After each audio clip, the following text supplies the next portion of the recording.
Delicious Mexican food is Coralejos Mexican Grill in Huntsville. Check out their reviews on Facebook and you'll see what people are raving about. Enjoy drink specials all day, Monday through Thursday, like house margaritas for $3.99 and 12-ounce drafts for $2. Even vegan-friendly entrees on Monday starting at $5. Coralejos Mexican Grill, 1658 Old Monrovia Road in Huntsville. Follow them on Facebook and Instagram to stay updated on their specials.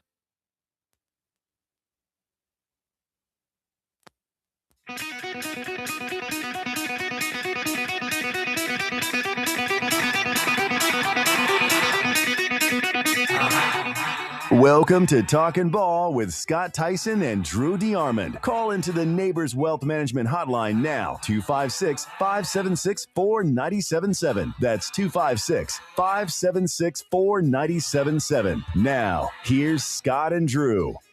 And just like that, we're back. We're live. We're brand new. We're off. We're running. It is a Monday morning, and we are live from Bill Penny Toyota on this Monday where it's 18 degrees. Your high today is 43. Yeah. Make sure you get on out here to the Bill Penny Toyota Service Center. 256-837-1111. That can get your car done. Don't forget, schedule your service. They do have complimentary battery checks and installation on lifetime batteries. Make sure you check out Penny Perks programs, limit and their lifetime unlimited mileage warranty. Ensure you drive off their lot with a peace of mind. Don't forget Bill Penny Toyota Service Center, Monday through Friday, 7 a.m. to 7 p.m. And then on Saturday, 7 a.m. to 5 p.m., they can service your vehicle. And we mentioned it's 18 degrees out, and safe travels into work, into school, wherever you may be headed. Just want to say a huge congratulations to the 1,869 runners that took part in yesterday's Rocket City Marathon. In that cold, and I mean cold Sunday that we had yesterday. They braved those temperatures, the wind chill, and everything to run the 26.2 miles around Huntsville. God bless them, man, because I was out in that just a little bit. There's no way in hell I would have been able to do it. So, 26.2 miles they did yesterday. In the wind and the friggin' cold, and it felt like it was about 10 degrees. So I hope nobody got frostbitten and nobody gets sued. Anyway, congratulations. And all those that ran the half marathon as well. So they ran the full marathon and the half, 3/4, 2/4, whatever the hell they did. Whoever ran whatever. I mean, congratulations in those conditions, man. Yes. Because those conditions sucked. I was out in it very little, and thank the Lord for it. Oh, we've got a lot of stuff to get through. I mean, there's a lot of stuff. There's a lot of NFL, big-time NFL news to get to, but we do have to start with college football because it is game week for the college football playoffs. Alabama, Oklahoma will play on Friday. The Crimson Tide still a 1.5 favorite on the road in Norman, but that's not the story. The story last week obviously centered around the Michigan Wolverines and losing their head coach, Sharon Moore. And then instantly, Alabama's Kalen DeBoer all of a sudden vaults up the Las Vegas boards as the favorite. Everyone's talking about should he go? Will he go?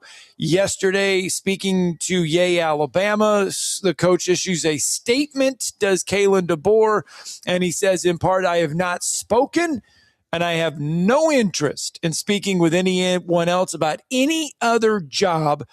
I am fully committed to this program and look forward to continuing as the head football coach at the University of Alabama.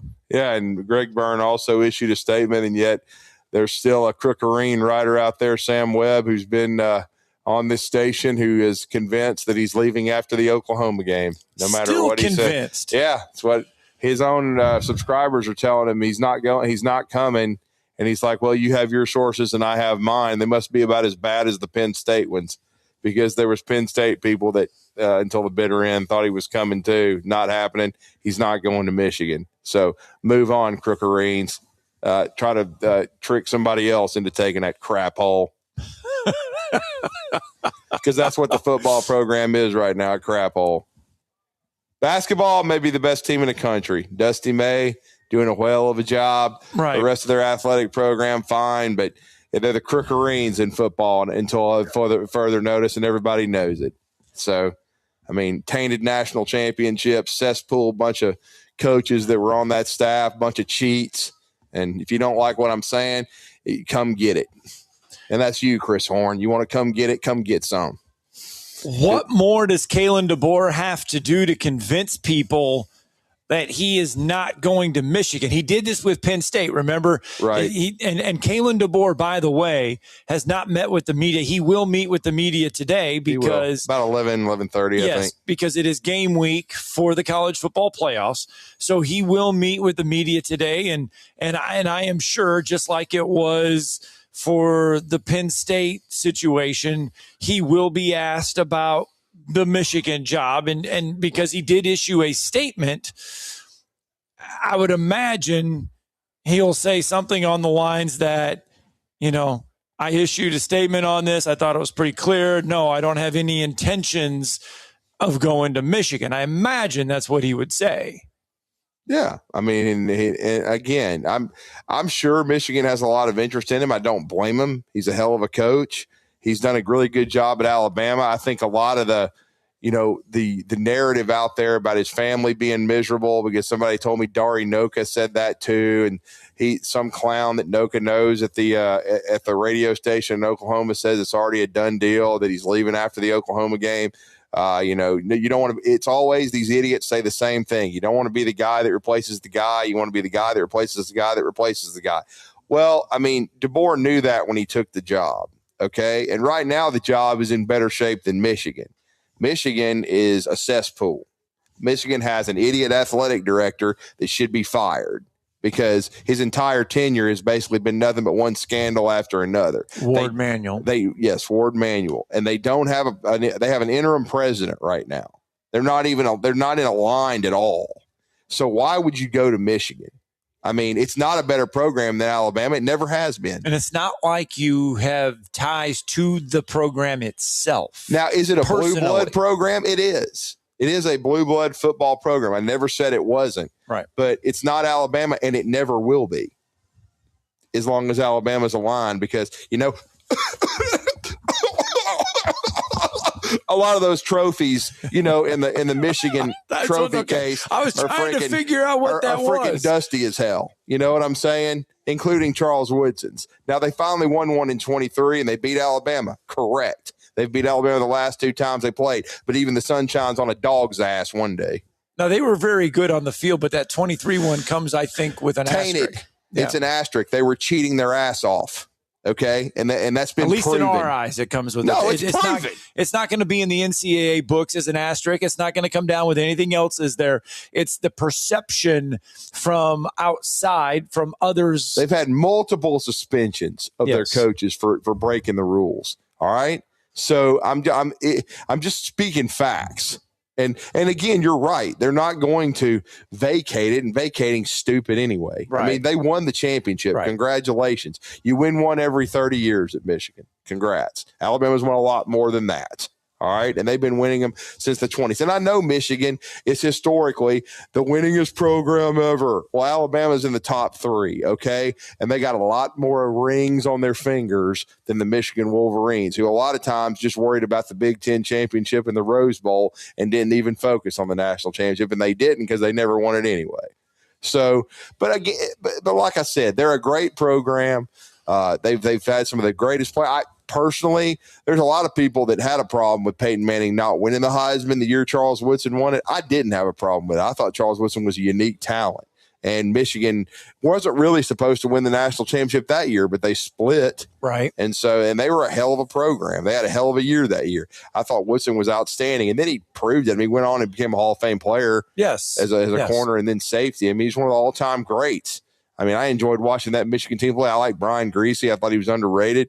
They had a really good team. But I mean, still, that's what I'm saying though. But I mean, why would, if you're Kalen DeBoer right now, give me a reason you would go to Michigan over Alabama. You've got Xavier Crowell, about to enroll at your school in January. He capped off his high school career, and I'm pretty, I'm 99% sure he's going to be Mr. Football. But he had 61 yards and a touchdown in the 40-10 beatdown of Mississippi in the Alabama-Mississippi All-Star game in Hattiesburg on Saturday. He was MVP, had a 50-yard touchdown called back that, where he would have had well over 100 yards. They have C.D. Morgan coming in. They got a lot of really good players. They just signed another junior college DB, Nick Sherman, yesterday, who is a former teammate of Wilkin Formby's at Northridge High School. He went to Itawamba and played wide receiver his freshman year and then played corner. So he's coming in. He's a 6'2", 190-pound corner. Supposedly, if you listen to the people around the program, there may be a few other signees that they're still looking at to try to add to the roster. Because remember, the roster limits have gone up to 105 on scholarship now. So now you're trying to build your depth up, and you're going to have guys go pro. You're going to have guys hit the portal, that everybody will. So, you got to balance your numbers, but still the Alabama program right now is healthier than Michigan. Can Michigan bounce back? Of course. I'm sure they will. They always have, but I'm talking about coaching searches and hires are about timing. And to me, the timing makes no sense. And the narrative that, Kalen DeBoer is miserable. That's what Noka and those guys I was told said. And I didn't hear it. I was just told that's what they were saying, I guess, on SEC Network or whatever, or on the radio. And I don't think he's miserable at all. That's not what I've heard. But because he's not Nick Saban, people think that. And because there are pockets of the fan base that every time Alabama don't get a first down, or every time they don't win and cover the spread, because some of these people are degenerates, or sometimes, if they lose a game, you got to fire the guy, which is stupid. Because, look, man, I'm sorry. College football has changed a lot since Nick Saban has stepped away. The game of college football, eventually, do I think Alabama's going to win the national championship this year? I've been outspoken and said no. So they're going to lose a fourth game. And people are talking about, well, he's losing 4 games a year. Well, look, things have changed, and he's been coaching in Alabama for 2 years, and he's gotten into the playoffs, one of those two, and nearly won the SEC championship. If they perform better at Oklahoma last year, they're in the playoffs both of his years as head coach. And I think the biggest thing, though, is what's going on inside the organization, right? And that's what Courtney Morgan's doing and the talent you're accruing. And then they're going to make some staff changes, I think. I think they're going to adjust some things. But I just think if you look at it, though, the program's healthy and it's getting better. There wasn't any kind of, even if they don't beat Oklahoma, and I picked Alabama to win 24-20, I just got a feeling they're going to play one of their better games. And I respect the heck out of Oklahoma. It's not any disrespect toward them, because the way I look at it, the first time around, if Alabama played clean, didn't screw things up on special teams, and didn't turn it over, they would have won by double figures. Right. And again, I understand that they're going to Oklahoma, which is a tough place to play at Owen Field. But I think Alabama's been pretty good on the road. I just hope they can get healthy enough, and I think they can. The Parker Brailsfords of the world. Cuevas will really see Jam Miller, and then if the offensive line can play as well as they did the first time, which I thought was pretty good, and give Ty Simpson a shot to and Ty threw for 326, then I think Ty can have some success and Alabama can win a close one. But certainly it's going to be tough. It's not going to be easy. And to me, if they could beat Oklahoma, you're playing with house money. If you go play, you're in the Elite Eight and you play Indiana. Yeah. In the Rose Bowl, and Indiana's a great football team that I think Alabama would have to play their absolute best game mistake-free to have a chance. Boy, how ironic would that be? How ironic would that be that you're back into the semifinals in the Rose Bowl, a place where you came up short in Nick Saban's final game? If somehow you can get past Oklahoma, the irony of that one, Kalen DeBoer coaching that, and then have a chance to get to the national title game in a spot where Nick Saban came up short in his final game. A lot of irony there. All right, got to get a break in. Let's get one in. I told you we had college football conversation. We also got college basketball conversation to get through. Both Alabama and Auburn in action on Saturday after our Saturday show. We got to recap both of those games. We've got a lot of stuff to get through, and we're going to try to get through all of it as we can here on a Monday. It's Talking Ball live from Bill Penny Toyota Service Department.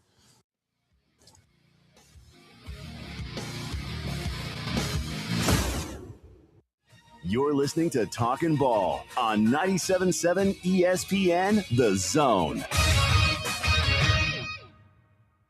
Your customers deserve the best, and so do you. You invest in your customers with your heart, soul, and skill. Well, it's time to invest in yourself with the next generation Cat 255 compact track loader from Thompson Tractor.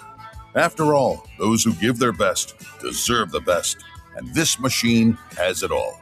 With features that include a more powerful engine, tri-axle truck loading capabilities, a spacious cab, and a smooth ride for all-day comfort.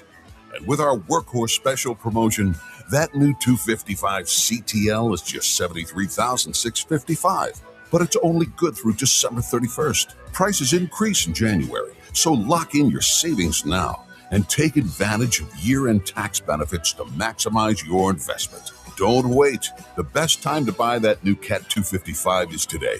Visit ThompsonTractor.com for details. Thompson Tractor, we're here for you. I'm here with Stan McDonald of Jacob Title. Stan, I've heard that every real estate closing at Jacob Title is a very big deal. Why is that? Wes, I'm reminded of a very impactful statement that I heard from Coach Gene Stallings years ago when he talked about big games and little games. He said he didn't like that comparison. He says, because try losing one of those little games. And if you ever do, it ends up being the biggest game all year long. Well, it's the same thing with real estate closings. Every game, every closing is a very big deal at Jacob Title. Because when it's your closing and your contract on the line, it's a very big deal, and we understand that at Jacob Title. So it sounds like whether your client is a first-time residential buyer or a multi-million-dollar investor, they can expect your A game. That's exactly right. As a matter of fact, when you bring your real estate closing to us at Jacob Title, we understand it's all about trust and confidence. And when Stan McDonald tells you that a chicken dips snuff, you can look under his wing for the box. And like Beebs likes to say, there's no doubt about it. At Mr. Sparky, we're America's on-time electrician. Flickering lights and hot switches can be annoying, but they can also signal a major problem, or worse, an electrical emergency. So play it safe and leave it to the experts at Mr. Sparky. Trust our team of professional, clean, and friendly electricians. We'll get it done right and get it done safely. You don't have to put up with any malarkey. Call 888-8-SPARKY. Independently owned and operated. Licensed in the respective state or county. Specializing in simple and affordable rentals, McCurry Van and Car Rental can make sure you have just the right vehicle for your next family vacation, weekend getaway, or if you just need transportation while your vehicle is being repaired. McCurry carries Ford Transit vans and Mercedes Sprinter vans, trucks and work vans, and more. And they offer discounted rental rates for long-term rentals. Now with 4 locations: Athens, Muscle Shoals, Coleman, and Huntsville. Log on McCurryRentals.com to make your reservation now. That's McCurryRentals.com. Talkin' Ball with Scott Tyson and Drew DeArmond. Weekday mornings beginning at 7 a.m. Only on 97.7 ESPN The Zone.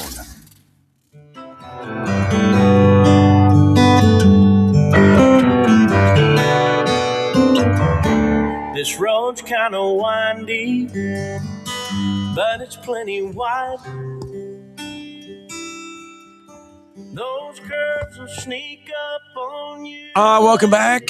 Talking Ball, 97.7 ESPN, The Zone. Scott Tyson, Drew DeArmond. It's a Monday. There was college basketball over the weekend inside the BJCC. Alabama taking on Arizona. And here was Nate Oates after the game. They're obviously a really good team. There's no reason to more in the country. And I thought first half we played pretty well. We were down 5 on the glass. We needed to clean it up a little bit, and then the second half we've had this issue. We just haven't had very good starts. The second half we came out, didn't have a good start, and it just progressively got worse. I think they scored 39 the entire first half. They had 39 in less than 12 minutes to start the second half. So start to the second half was bad. Obviously they came out of halftime ready to play. We didn't. The toughness factor was a problem. I mean, it's impossible. I shouldn't say impossible. It's nearly impossible to win a game when your opponent gets 28 more field goal attempts than you. I mean, if you look, we outshot them from the field and from the free throw line, both. Percentage-wise, free throws, they made one more free throw than we did. and they got 28 more field goal attempts. So, like, you can't win games giving your opponent 28 more field goal attempts. So, offensive class, we had 3 the whole game. They had 22. We lost the rebounds by 20 again. This has been a recurring issue with us. To Purdue, I think we lost by 24. Gonzaga beat us. I mean, it's like when we play these tough physical teams, we haven't answered the bell real well on the glass. I thought LeBaron did a pretty good job on the defensive end. He ended up with 10, but they had 2 guys, starting center in Krivas and their backup center in Waka, that combined for 16 on boards and combined for 29 rebounds total. So, if you look, our team had 32, two team rebounds. So our guys combined for 30 rebounds, and their 2 bigs combined for 29. There you go. Alabama falls to Arizona, and your NATO is true. The Achilles heel came to fruition. Yeah, they got completely shellacked and outplayed in the second half. I thought they played a good first half. They did what I thought they needed to do. They made some threes. They hung in on the glass, and they battled. But the second half was a complete, utter F. I mean, it was just pathetic. They got 2 free throws from Reitzel to start it, and then it was just an avalanche. It was just they blocked a ton of shots. I think Alabama blocked. I'm looking here. I know it was double 15. I think they had 15 blocks, but the reason they had so many blocks is because they couldn't rebound the damn ball. And it was just Arizona was playing volleyball. I mean, that's all it was until somebody could either get fouled or dunk it or get an and one. Yeah. It was just a joke. And the whole second half was an F. And they've got to do a better job of rebounding. And rebounding is effort. And then I thought they protected the ball pretty well the first half. Second half, it was terrible. I mean, they had 15 turnovers, most of them in the second half. And Arizona did a great job of attacking Alabama, running their stuff and getting most of it going downhill. And then as they got going downhill and getting to the free throw line and then also finishing at the rim, then Brandon Burries, he was recruited by Alabama. He had 28. He started making threes. And when he and Del Oro start making threes, they're just really hard to beat. And I thought it was how Alabama should have attacked them starting the second half. I thought Alabama, because of Pete being in foul trouble and because Alabama had done a pretty good job of hanging in there and driving the ball, I thought they should have kept attacking the rim. And then I think the threes would have kept falling, but they started taking bad threes. I mean, transition threes in 2-on-2 type situations. I just didn't think they were good threes. Right. And Bull Bowen, I thought, played like dog meat the second half. I mean, he took a lot of bad shots. I just felt like, LeBaron had a good game, not a great game, but and Reitzel, he was pretty good, but Millette was not very good at all. And then they played Aiden Holloway, but it became obvious that with his wrist situation, he was not even looking to shoot a three. He was looking to just try to penetrate, set other people up. I only remember him taking 1 or 2 shots, and one of them was a runner toward the rim that he usually can convert, and he airballed it. Right. He just is not himself. He's got to get back with his wrist so he can shoot threes and be himself, because he's an 18-point per game scorer. And if he can't shoot, then that's a huge loss for Alabama. So Alabama was not completely healthy in the game. They had Holloway playing about half, I'd say 50%. I say that because he couldn't shoot a three. All right. So, I mean, I just felt like Alabama got drilled. But I will say, watching Arizona, ton of respect for Tommy Lloyd and what he's done over there and cleaning up the Sean Miller crookerines, because that's basically what they were. But anyway, he had to clean up a mess over there with the Wildcats, Arizona, because that program kind of ran aground a little bit, even though it's been so consistent, so good under Lute Olson, and Sean had done a good job, but that FBI investigation, they got off track, but Tommy Lloyd came over there and fixed it, and they're as good as anybody I've seen Alabama play, including Purdue. Right. I mean, they probably have even more weapons than Purdue does. Purdue's really, great.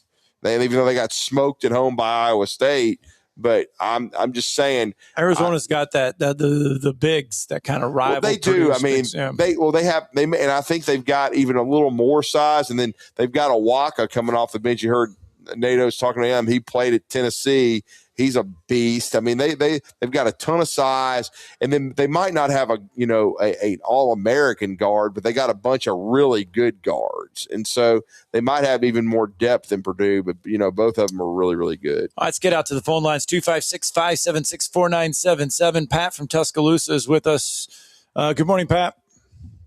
Hey, good morning, Drew. I bought 6 tickets over there in Birmingham. Whew. Oh my God! My question is, could you see from down there where the Radio Row was for y'all that it looked like that y'all should have been raised up a little bit.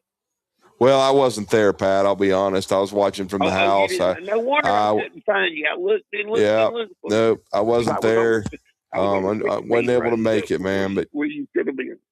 Yeah, I was. Okay. I wasn't able to make that game, but I certainly watched from the house. And like I said, it was just one of those things where I thought Alabama played well for a half, but Fran Fraschilla kind of nailed it. He was like, I think Alabama's played well, but Arizona has not played nearly as well as they can play, and they've kind of weathered the storm, and I think they're going to be tough the second half. And he was right. I mean, there's no doubt about it. He just he was 110% correct, and then while they may not have a Braden Smith at guard, they've got a bunch of really good guards, and I was impressed with that Arizona team, man. They're big, strong, well coached, and they run good stuff. And like I said, Burries is a guy that's been red hot lately, and he certainly showed that with the 11 of 19 from the floor and 5 threes against Alabama.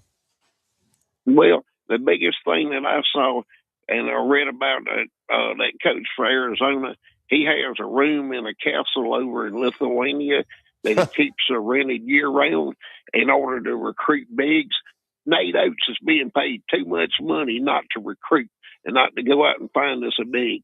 If that guy can go do it, then Nate Oates can get off his butt and go to Europe where people have fundamentals that don't just play AAU crap and can go and play fundamental basketball and that are 7 foot plus tall and weigh 275, 280 pounds.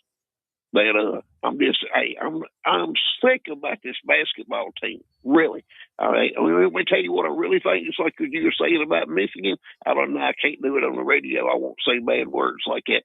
But but the thing about the thing is I want every play, every drive that Tide does against Oklahoma. If every drive ends in a kick, we'll beat Oklahoma like a stepchild. What do you think? Well, I've already said I think that's the key for Alabama to win. I don't see a situation now. The way the game flowed out in Pat, thanks for the phone call, by the way. Pat, I think Alabama could have won by double digits if they had not turned it over and the kicking game had been solid. Now, being on the road in Norman, if they do that this time, I still think it's going to be a very close game. Right. But I think because home field matters, in many cases. But I do think Alabama's got a good enough team to win it if they can get enough guys healthy. But, Jeff Allen's going to have to work some magic. And some of these guys are going to have to make decisions too. Like, can I – they have NFL futures. You understand that. But do you want to suck it up and be there for your teammates and try to, get through this game?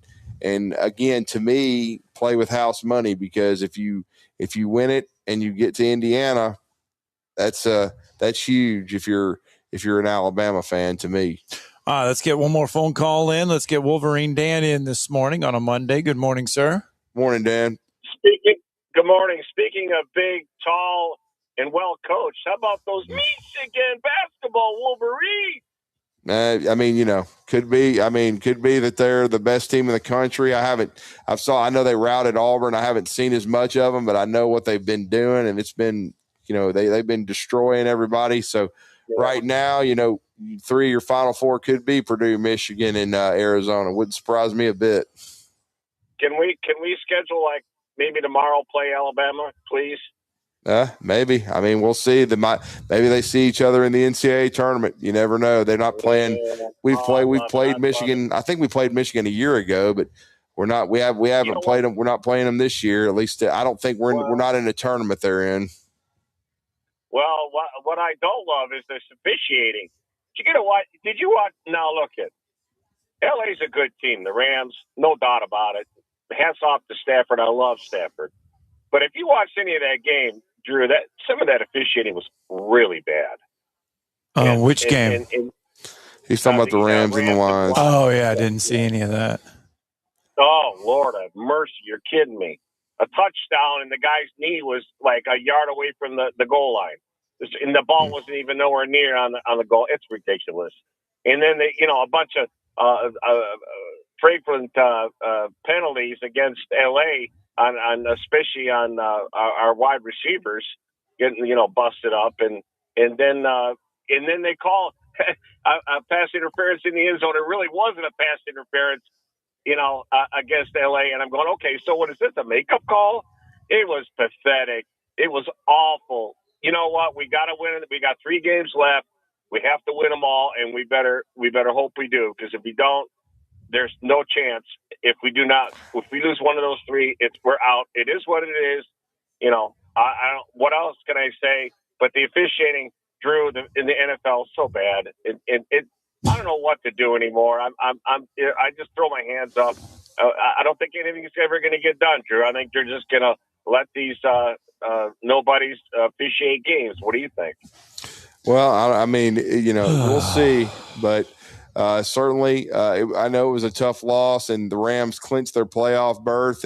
But hey, at least you can celebrate the fact that the Chiefs ain't going to be there, because they lost to Harbaugh and the Chargers, and they're done. And they would have been done anyway with Mahomes going down with an ACL, so they weren't going to be the same. And here's the crazy thing: I just looked this up. I could have sworn. All right, Wolverine Dan, thanks for the phone call. Couple years that Alabama and Michigan played in basketball. They ain't played since 2009. Really? That's insane. And I believe that was early in Anthony Grant's tenure. And 2009. Wow. And Alabama won 68-66. And I could have swore. I guess what it was last year, Alabama and Michigan were in that pod and over there in Vegas, man. Oh, yeah. And they didn't play. Yeah. But I was thinking in the last few years that they had played each other. There was once. Opportunities to play. Yeah. It just didn't. And they didn't play in the NCAA tournament. But, man, I thought they had played. But they just don't have a bit of history. But, I mean, right now, Michigan in basketball, I already said it before you even called. I mean, they've played as well as anybody. They steamrolled Maryland, yes. They steamrolled 30, 25, whatever. Steamrolled Maryland. Yeah, so far, Alabama blew Maryland out too. But I mean, they're destroying everybody, and they won the Vegas tournament, the Players Era. And so, look, they're outstanding right now. I would say them and Purdue are the 2 best teams in the Big Ten. Michigan State's good too. I mean, it looks like Iowa's pretty good. I think the Big Ten's going to be a good league. It's going to be a gauntlet. But look, I mean, I'm not going to look. Michigan right now is definitely a Final Four caliber basketball team. That's all I'll say. I mean, you've got Michigan State in the top 10, Purdue's in the top 10, and Michigan's in the top 10. You got 3 teams in the Big Ten inside the top 10. All 3 of them, now. I think, are elite. Okay, now we'll see. And I think Iowa's shown that they're pretty good. Well, yeah, we lost, got drilled by Michigan State on the road. I mean, we're better, but we're not anywhere near. And I think Duke is still good. I think Alabama's got a good team. I don't know that it's a Final Four level team because they're struggling with rebounding and bigs. Now, who's the best league right now? Well, I'll tell you what, 7:33. Let's get a break in. Because there's a couple questions there, and then we got to get some NFL stuff in as well. I mean, that's like I said, but let's get one in. And there's a question with SEC basketball we can cross off here coming up. We're live from Bill Penny Toyota on a Monday.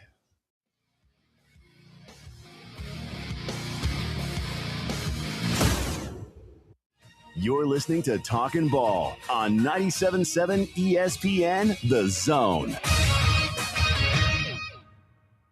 Eagle Masonry and Insulation. It's right there in the name. Eagle is your one-stop shop for block, stone, or brickwork, monument signs, and outdoor kitchens and fireplaces. Eagle also offers the finest craftsmanship in insulation, including fiberglass or spray foam insulation, and of course, insulation removal. Philip Love and his team have years of experience bringing the region the best in masonry and insulation services. For more information and a quote, visit insulatewitheagle.com or call 256-755-1556. Eagle saves you time. Eagle saves you money. Since 1983, Berkshire Hathaway Rise Real Estate's Ann Adams has been your local go-to real estate expert in the area. As a buyer, you can trust Ann's in-depth knowledge of the local housing market to narrow available properties down to those you'll be interested in, saving you time when shopping for a new home. When you're ready to sell, Ann's expert negotiation skills will ensure you get a fair price and hassle-free experience. Call Ann Adams today at 256-337-2625 or email annadamsrise@gmail.com. When you call most roofing companies, all you'll hear is, you need a new roof. Not when you call Fleming. At Fleming Roofing and Restoration, we're focused on your needs, whether it's an easy repair or a full roof replacement. Folks around here have trusted Fleming since 1965 for all their residential and commercial roofing needs. And as the area's storm damage experts, Fleming knows all the ins and outs of the insurance claims process. Log on FlemingHSV.com to schedule your free estimate today. Fleming Roofing and Restoration. We show up.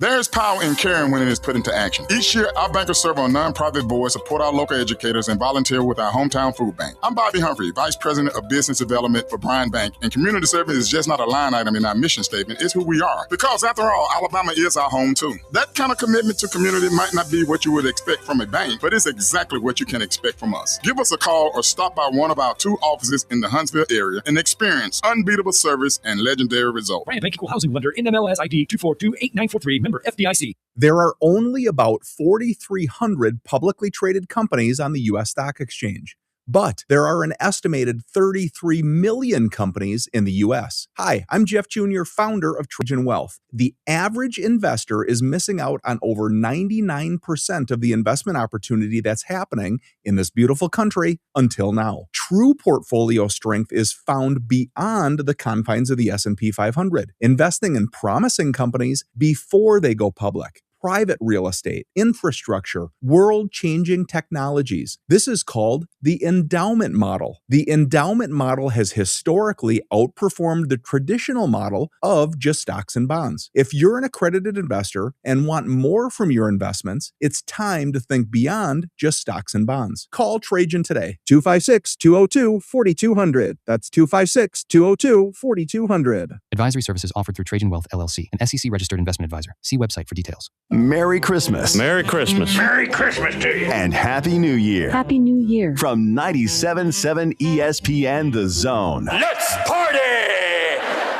Maybe I'll be fast as you.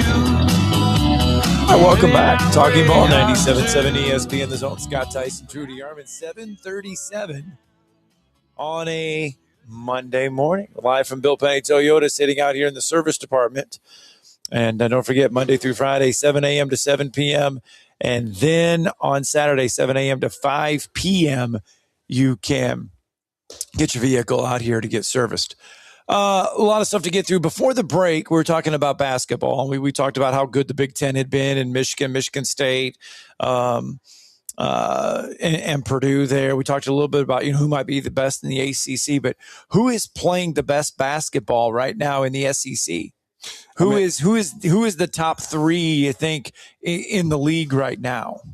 It's hard to say. I mean, I think Vanderbilt's playing outstanding. They're still undefeated. You got to give them credit. And we had Blake Lovell on our show when we were out, at Greenway Hyundai, and they on Saturday morning, and they're undefeated. I mean, they're the last undefeated team, and and I will say I wasn't sure about the schedule that they played, but Blake studies it. I defer to him. Yeah. I consider him an expert in the SEC basketball, and he said that actually people have underrated Vanderbilt's schedule, and their metrics are really good, and they won again on Saturday. So, look, man, they're playing as well as anybody in the SEC.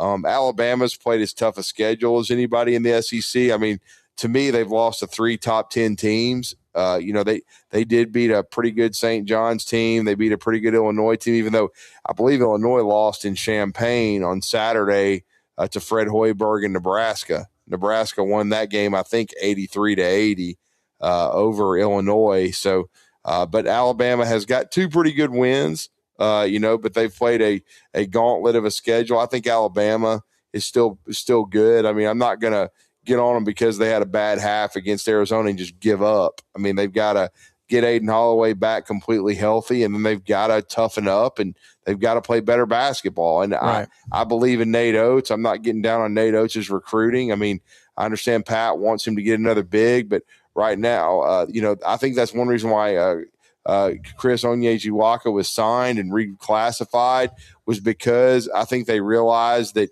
Noah Williamson was not going to be, a guy that played heavy minutes for them. They needed another big man. He's had a health issue. You got to understand that heart situation, and that's nothing to toy with. So they're trying to get him cleared. But again, I don't think he would have had a big impact, and they wouldn't have beat Arizona. I mean, the way they were going to beat Arizona is they're going to have to keep making shots, not turning it over, and then stay within striking distance like they did in the first half on the glass. Right. But they just got outworked the second half. And so you have to learn from it. But I think – and then Auburn got a nice win, 92-78 over, Chattanooga. Now, I know Coach Pearl will talk with Bryan Matthews, but he wasn't real happy with the defense. I think he felt like their defense wasn't very good, wasn't championship caliber. But I think Auburn's got a pretty good team. They've been in the top 25 for most of the preseason. So, but I will say this, and I think Florida's better than their record. Florida's another team that's played a brutal schedule. They lost to UConn in a close one. They've lost to Duke in an extremely close one in Cameron Indoor Stadium. They lost to Arizona by 6. So I still think Florida, even though I think they won Saturday, but I think they're 6-4. Yeah. But they're a better team than that. So Tennessee's been a little disappointing because they did not play well in the Players Era tournament. And then somehow they lost to Syracuse in the Dome because Hofstra beat Syracuse Saturday, I believe. But so somehow that was a bad loss for Tennessee. That surprised me because I think Tennessee, I'm still expecting Rick Barnes' team to be good. But I will say this, I don't know yet, though, just looking at the SEC, because I'll be the first to admit I hadn't seen a lot of Vanderbilt because they were kind of flying under the radar. Maybe they're this year's surprise. Florida certainly was a year ago. But I think Arkansas is a good team. I think they're another team that's got a great chance to be in the top 5, Calipari's group. But we'll see. But I'm just not sure. I don't think so far the SEC is as deep as it was a year ago. And I don't know. Last year, I thought they had a few great teams and ended up having the national champ. Right. This year, maybe not. I don't know if they've got a great team this year, though. And it looks like at the very least, the Big Ten is very top heavy with some outstanding teams. All right, let's get Richard in real fast on the phone lines. Good morning, Richard. Morning, Richard. Morning, guys. Talking about big men recruiting a lot. Recruiting isn't the same as it was a few years ago. And I'm sure, like Brandon Burry's got paid more to go to Arizona than we offered him. And recruiting. These big men overseas, it's kind of like recruiting defensive linemen. It's kind of the same thing out, it's money. Yeah. I mean, your budget. I mean, it's not, like I said, it's not like 10 years ago if you outwork somebody. Yeah. Well, I know. You look at guys recruiting, and you look at even guys getting out of the portal.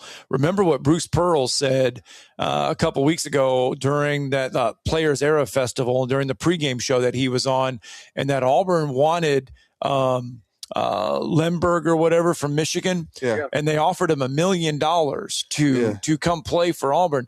The $1 million that they offered him wasn't even enough to get him warmed up at coming in. So he got probably 3 or so. Yes, his asking price was around $2.5 to $3 million to get him. So that is a lot of the recruiting now in college basketball for bigs. Yeah. Yeah, and like I said, the overseas guys cost more because, I mean, it's like Illinois. Their nickname is the Balkan Bad Boys because so many of their guys are from the Balkan part of Eastern Europe over there. But it just costs more, to get these guys in. And I guarantee you this, Drew. Could Alabama win the national championship if they had Kentucky's budget in basketball? Yeah, I mean, there you go. They got they spent $22 million on their roster, and don't misunderstand. You still have to develop guys and choose the right ones, but you also have to understand Tommy Lloyd because he helped build Gonzaga into a power. And a lot of the way they did that was his overseas connections. He's always had those connections, and now he's using them at Arizona. So that's why it was a really good hire. And then and they've done a great job in the portal. They got Jaden Bradley from Alabama. He's been with them now 3 years. He's become a really good player. The kid Del Rosso, that he's a really good player. I believe he was at Campbell or somewhere. I mean, and he can he can really shoot it. So, you just have to find the right pieces. And I'm just going to tell Pat, the style of play you see with Arizona, that's not Alabama. They're not going to sit there and hammer it inside. The Arizona plays inside out. Alabama's going to be a perimeter team. They're going to have the rim runners. They're going to have guys that pick and roll, pick and pop, but they just need more physicality. And I thought they played with good physicality in the first half, but they wore down. And I thought Aiden Sherrill battled in there, but I'll be honest with you, Richard, and I think you'll agree with me. And it's about choosing the right guys. But I mean, Noah Williamson can't play dead in a B Western. No, well, he's from Europe, though. There you go. But there you go. You choose that guy, but he can't play. I was sitting by my son at the game, and I go, I said he during warm-ups he wasn't shooting. He went on one end. He was shooting runners. In other words, and he didn't have the quick release, but he had. I think he was 0 for 2. You were talking about the shots. I looked at my phone. 1 or 2 shots. Yep. Yeah. Yeah, but basically he wasn't the same guy because. And I think they figured that out the second half. He played pretty good defense on Bradley, the first half, but offensively, he was just dribbling and penetrating, which is not his game. It's that quick release from 3. And then 2, Bristow was just back. But, one thing in the SEC outside of Kentucky, and Tennessee will pound you, there's not many teams like what you've seen in Gonzaga and, in Arizona and Purdue. Alabama's a 15 to 25 ranked team. I mean, Bristow will help, but we're just skinny. And Sherrill's good, but not, blocking shots, but he's not great.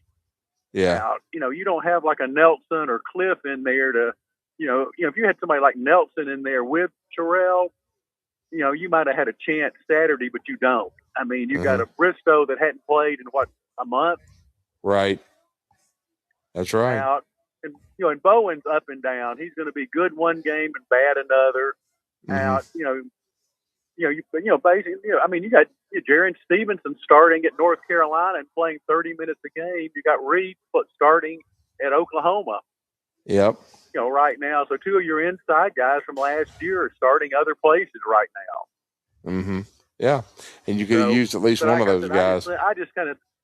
I think Alabama's going to finish in the upper half of the SEC, and I don't think anybody's dominant in the SEC this year because, the Tennessee guards right now have kind of worn down and can't shoot. They got the good guys inside, and Florida's kind of, got a guard problem.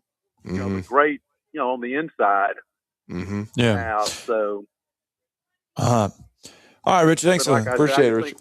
See you guys later. Yep, thanks. Good stuff, 7:47. We got to get that final break in of the hour. When we come back, we will talk some college football as well. The Heisman Trophy handed out in New York over the weekend. Run down the voting there for the Heisman. No shock, Fernando Mendoza brings home the Heisman Trophy. No shock. Diego Pavia acted like a horse ass. Yeah, and Diego Pavia did issue an apology after that. He does realize that NFL scouts are watching him. Yeah, and like you're wanting an opportunity to play on the next level. Yeah, so acting like a pinhead, isn't real smart. No, it's not. We'll fill you all in on that when we return. And you don't want to go on the journey Johnny Boy's going on. No, you do not. I think he's trying his best to not do that, but then at the same time, he's trying his best to do that. Let's get a break and wrap hour one up next.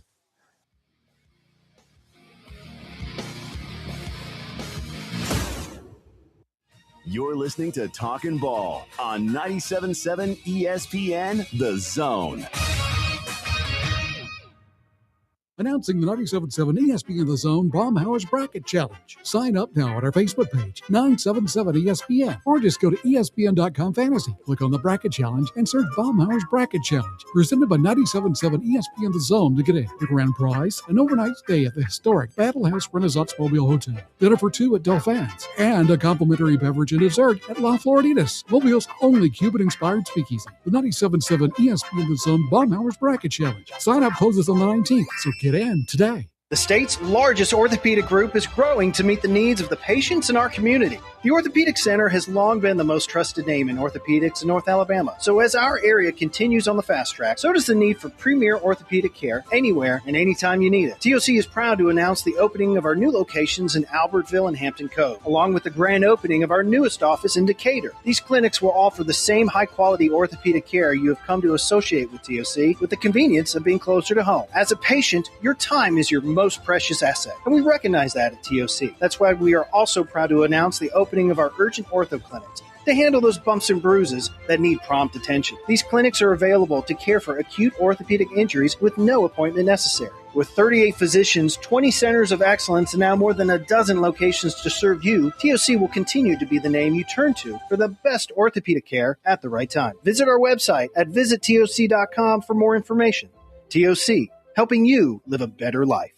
You've got to experience Toyotathon at Bill Penny Toyota. They've got the selection with over 700 new Toyotas to choose from. And they've got the extras with Bill Penny perks and a 10-year unlimited warranty. So get on over to Bill Penny Toyota today and experience Toyotathon. Bill Penny Toyota in Huntsville and online at BillPennyToyota.com. Bill Penny's Toyota 10-year unlimited warranty is valid through the 10th year of ownership. Valid on new vehicles only. See dealer for details. The Drive. Both those guys have done a good job in what we've asked them to do, and both of them have developed nicely, and both of them have consistently made plays. Wes and Steve. Their decision-making, their judgment, their ability not to force things and take what the defense gives and distribute the ball with good decision-making, down in, down out, is probably the only thing that's going to be any different about them, because it's not physical ability or talent. So it's intangibles, leadership, decision-making, judgment, and all those types of things. And, both guys have done a good job in that regard as well. Listen to The Drive with Wes Neighbors and Steve Moulton each weekday afternoon starting at 5. We are your home of ESPN Radio, 97.7 The Zone.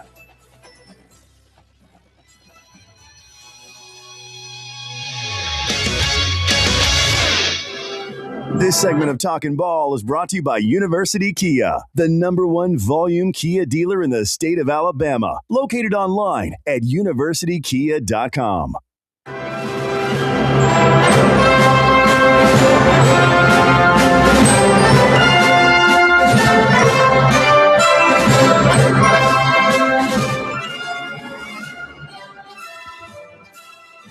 Welcome back, Talking Ball. Brody, by the way, just so I'm gonna let you know this live programming. For the second straight break, we've not had music when we've come back. Okay. Just wanted to let you know. Well, it's running been over dead here. silent. I don't know if there's something going on back there or not, but we've had dead air. 7:52 here on a Monday morning. Welcome back into the program, Talking Ball 97.7 ESPN The Zone. There was, and it was indeed, Heisman Trophy handed out on Saturday. No surprise, Fernando Mendoza of Indiana brings home 2,362 total points to bring home the Heisman Trophy. Diego Pavia finishes second, 1,435 points. So the vote not as close as what I thought it would be. And then Jeremiah Love from Notre Dame goes third. So that's your 1, 2, and 3.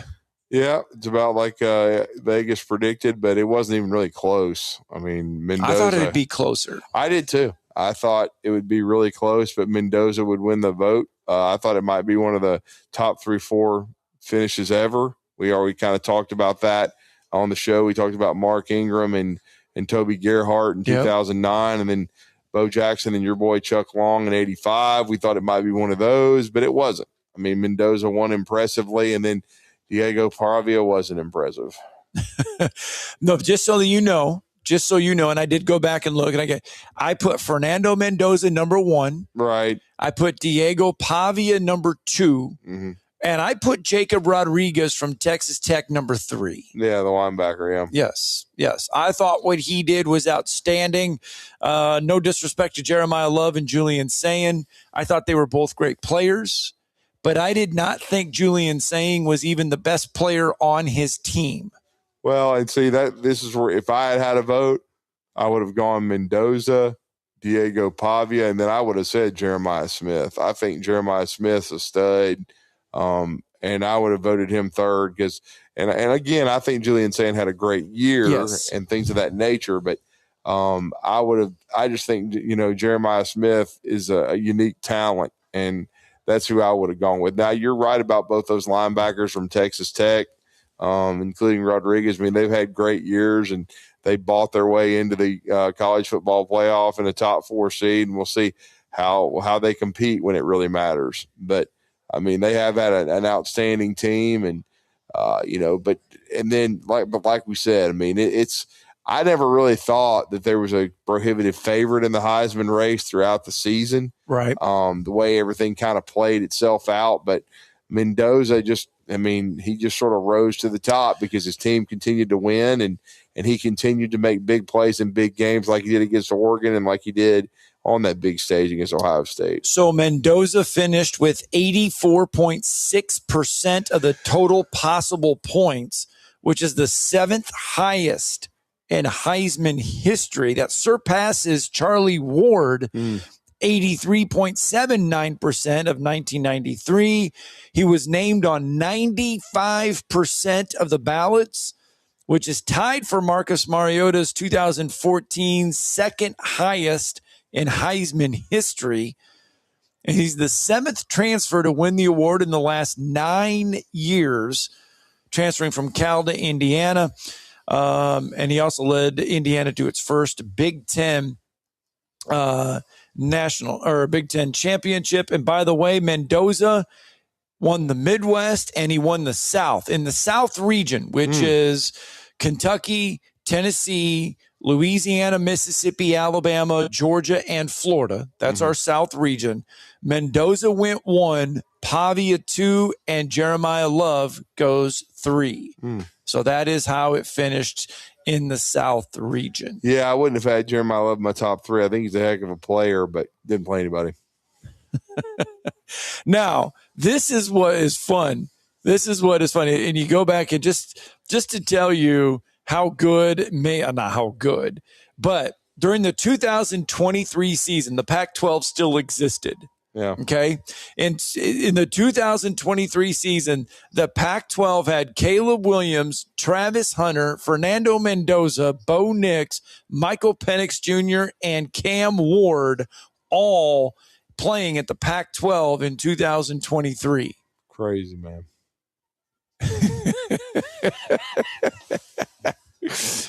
All playing in 2023.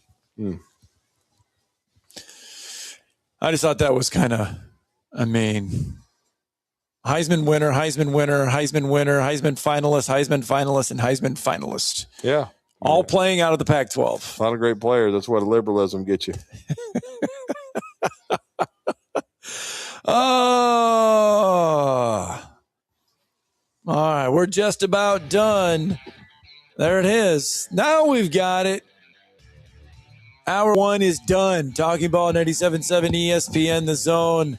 When we come back, we led off the show by talking about Kalen DeBoer and Alabama issuing that statement yesterday saying he is staying put. Alex Scarborough can lend us his knowledge more on all that, as well as looking ahead to Alabama and Michigan or Oklahoma, which, by the way, comes your way on Friday, not Saturday. Alabama, Michigan playing on Friday. Alabama and Oklahoma. God dang it, I did it again. Alabama, Oklahoma playing on Friday. We'll preview that with Alex Scarborough next.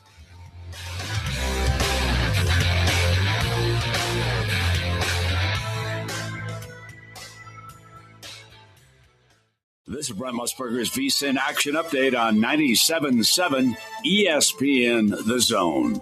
Drivers who switch to Progressive have an annual savings of nearly $750. Progressive.com.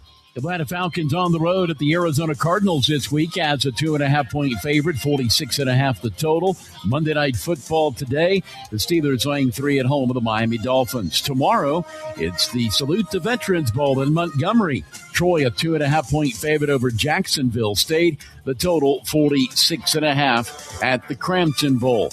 Coming up on Friday, Alabama and Oklahoma meet in Norman with the Crimson Tide looking to avenge a loss from earlier this season as a 1.5 favorite. The total, 40.5. The winner will meet Indiana in the Rose Bowl. Hoosiers plus 280 to win the national title. For more, go to VSIN.com. Mike Sennett, 97.7 ESPN The Zone. WCZN, Union Grove, Huntsville, Alabama. 97.7 ESPN The Zone. SportsMed is the official team physicians of the Rocket City Trash Pandas. And if the pros trust SportsMed, you can too. SportsMed provides every service you might need for complete orthopedic care, specializing in orthopedic surgery, sports medicine, joint replacement, spine surgery, neurosurgery, and podiatry. And they offer their own brace shop, in-house full-body MRI, physical therapy, walk-in clinic, and so much more. 4 locations and on the web at sportsmedalabama.com. This hour brought to you by SportsMed Orthopedic and Spine Center. Online at sportsmedalabama.com.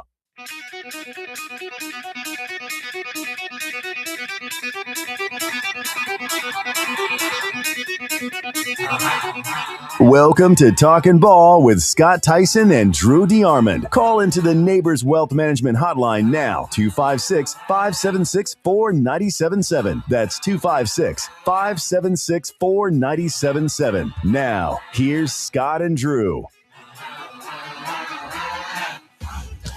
Welcome back in. Talking Ball 97.7 ESPN The Zone. Scott Tyson, Drew DeArmond, SportsMed Orthopedic Surgery and Spine Center. You know what? They're dedicated to providing care that improves lives. They're helping us jumpstart hour number 2. Don't forget, they are the official medical providers of the UAH Chargers, both of which got wins on Saturday inside SportsMed Arena.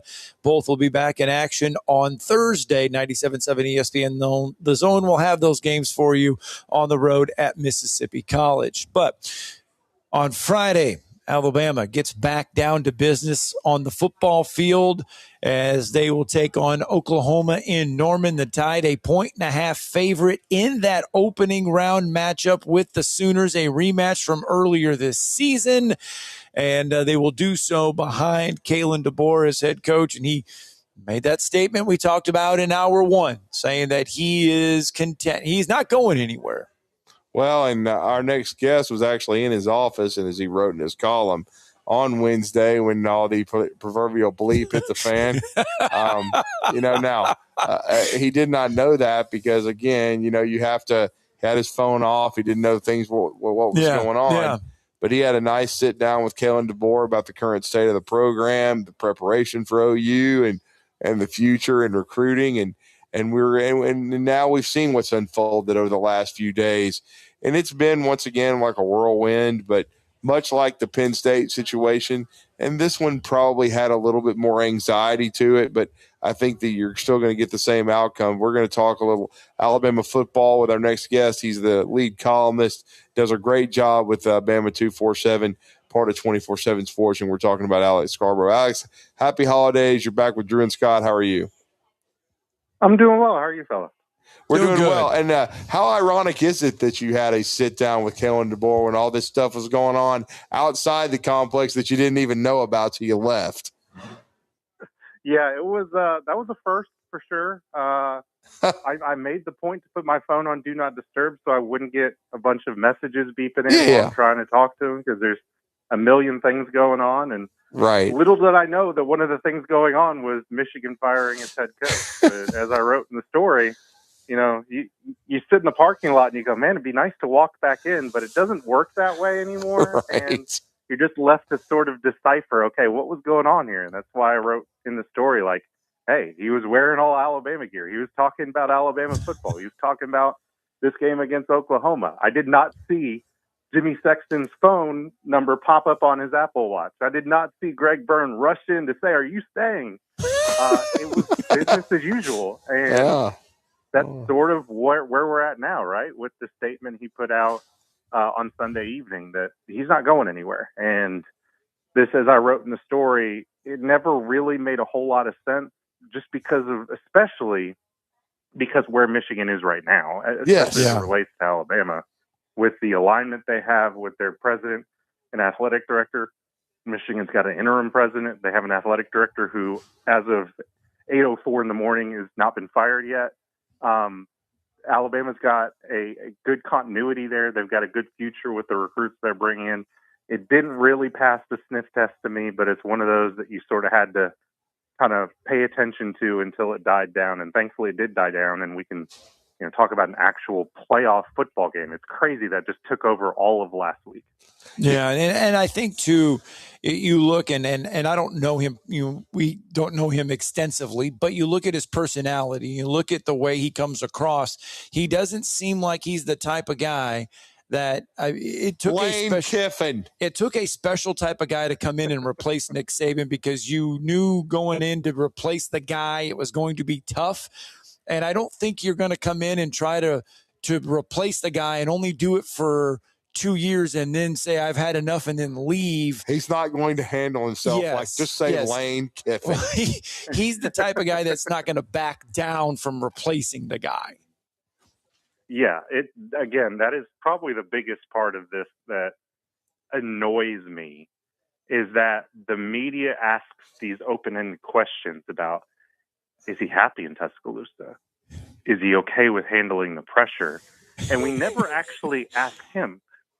We never actually go back to what he said before and looked at his actions to understand what those answers might be. Because when you ask those open-ended questions, you're insinuating that the answer is no, and that he doesn't want to be there. He's not happy. And to me, that's sort of wrong. So, look, he did, as you correctly pointed out, he knew going into this that this was going to be a bear of a job. I remember talking to Courtney Morgan, the GM, and him telling me basically, like, the day he took the job, like, are you sure you want to follow Nick Saban? And he told me, if you could have seen the look in Kalen DeBoer's eyes, you would know. Like, and he said, no, I'm not worried about that. Like, that's who he is. He is supremely confident. It doesn't come across all the time in the way he talks to the media, because he's not this, overly boisterous type person, but he has that. And I remember one of the most important things I think I've learned over the last few months was after the Florida State loss and everything that happened, you talk to people around him and basically like, man, how did he handle that whirlwind and the way everybody was coming after him and his program? And the thing you heard back was, he knew that was a possibility, and that didn't faze him. He knew that was the expectation. And if things would go bad, that people would turn on him, and it'd be, it'd go a little seesaw. So to me, I thought that was really important, that he knew that this was going to happen, and he knew that all these things could sort of play out this way.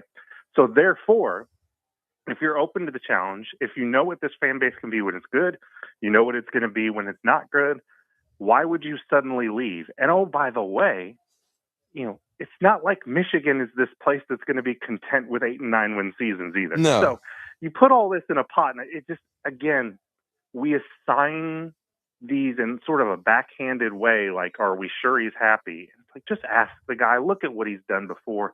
This is not how he carries himself. And ultimately, he would have been seen as running from a challenge, sprinting away from it. Right or wrong, that would have been the case if he goes to Michigan, and that would have been a huge stain on his reputation and just counter to who he is as a person up to this point. Yeah, and I think too, the thing that's mystified me and frustrated me is because they want to use the same tired stuff. Like, well, you don't want to be the guy to replace the guy. You want to be the guy to replace the guy to replace the guy. Well, he knew all that when he took the job. And then to continue to say, well, he's miserable in Tuscaloosa. If you talk to the right people, and I know you do, I try to, that doesn't seem to be the case to me. Okay. Now I know there's a lot of pressure, but then, you act like Penn State and Michigan wouldn't, what you just said, there's going to be pressure on those jobs as well. So to me, I think some of it is a national media narrative. I'm going to be quite frank that these days don't like Alabama, and they want to see. And they want to see instability, and they want to see Alabama fall because they got tired of Alabama, stampeding everybody. Well, and if you want to peel back the curtain on this, I don't know that it's as much an Alabama thing as the media. There is a financial incentive for instability in coaching because nothing moves the meter, the traffic meter of people going to stories and signing up, like coaching carousel. That is the golden goose of media programming. So there's something to that. But here's the other part of this. The thing it reminds me of is 15, 16, 17 years ago. And Nick Saban in his first few years at Alabama, and how we talked about him, rightfully so at that point, as a coaching nomad, a guy who likes to build a program but doesn't want to stay to see it through. That's kind of what he liked to do. And, oh, my God, he's going to leave for this job. He's going to leave for the NFL. He's going to leave for Texas. And he never left. He didn't leave until he retired. So part of this sort of comes with the territory. Sark is dealing with this at Texas. Like, this is just sort of what goes on. And I think Alabama fans, I understand the frustration sometimes with the product on the football field. It is not perfect. We can talk about all the reasons why it's not. But here's the thing I think fans need to understand. The market is telling you something.